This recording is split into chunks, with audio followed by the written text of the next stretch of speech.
Voici comment calculer une valeur manquante dans un solide. Dans le solide que tu as devant toi, on connaît l'aire totale, on connaît l'apothème de l'octogone, on connaît la mesure du côté de l'octogone, mais on cherche la hauteur qu'on ne connaît pas.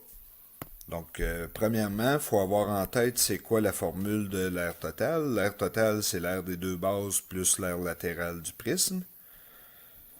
L'aire de une base, c'est can divisé par 2. Puis l'aire latérale, c'est le périmètre de la base fois la hauteur du prisme. Donc, on commence avec ça. L'aire de ta base, on va faire can divisé par 2, donc 10 fois 12,1 fois 8 divisé en 2, ça nous donne 484.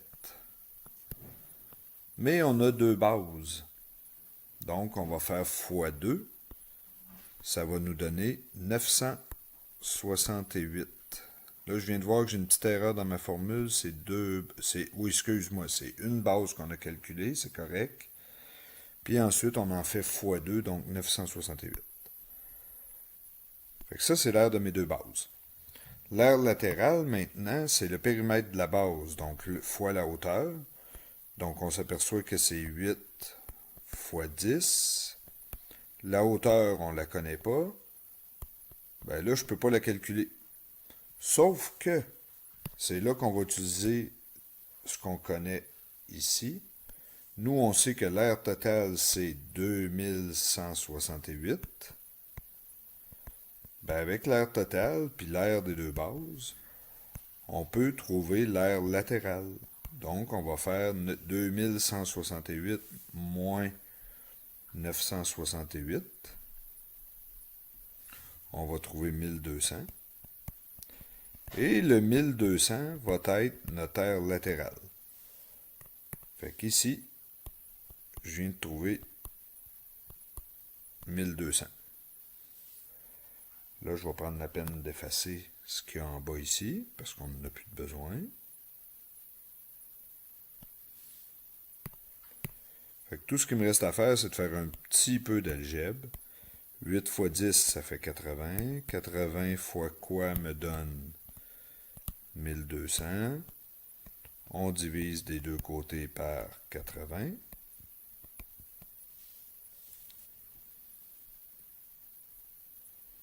On trouve 15. Donc, la hauteur de notre prisme est 15. C'est ce qu'on va pratiquer dans les exercices. Là, je te l'ai fait pour un prisme à base octogonale. Ben maintenant, je vais le faire pour une pyramide. Maintenant, pour une pyramide à base hexagonale, donc premièrement, on voit qu'on a l'aire totale qui vaut 157,5. On cherche notre apothème de la pyramide. On connaît l'apothème de la base, puis on connaît la mesure du côté de la base.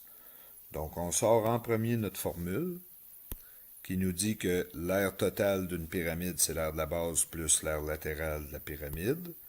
L'aire de la base, vu que c'est un hexagone, ben c'est can divisé par 2. Puis, l'aire latérale de la pyramide, ben ça va être le périmètre de la base fois l'apothème de la pyramide divisé par 2. Fait qu'on commence avec le premier. On va faire l'aire de notre base. Excuse-moi. On va faire 5 fois 3,5 fois 6 divisé par 2. 52,5. Là, il n'y a seulement qu'une seule base, donc 52,5. Excuse-moi pour l'écriture, 52,5. On connaît notre aire totale. On peut venir la mettre ici. Fait que 157,5 moins l'aire de la base qui vaut 52,5. Ça va nous donner notre aire latérale. Fait qu'on fait, ça nous donne 105. Avec cette information-là, on va pouvoir venir compléter la formule d'en bas.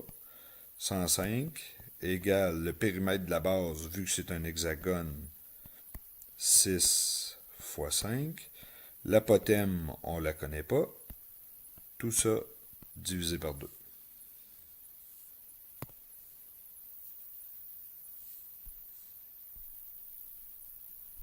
Donc, on va continuer notre calcul. 6 fois 5 divisé par 2, ça donne 15.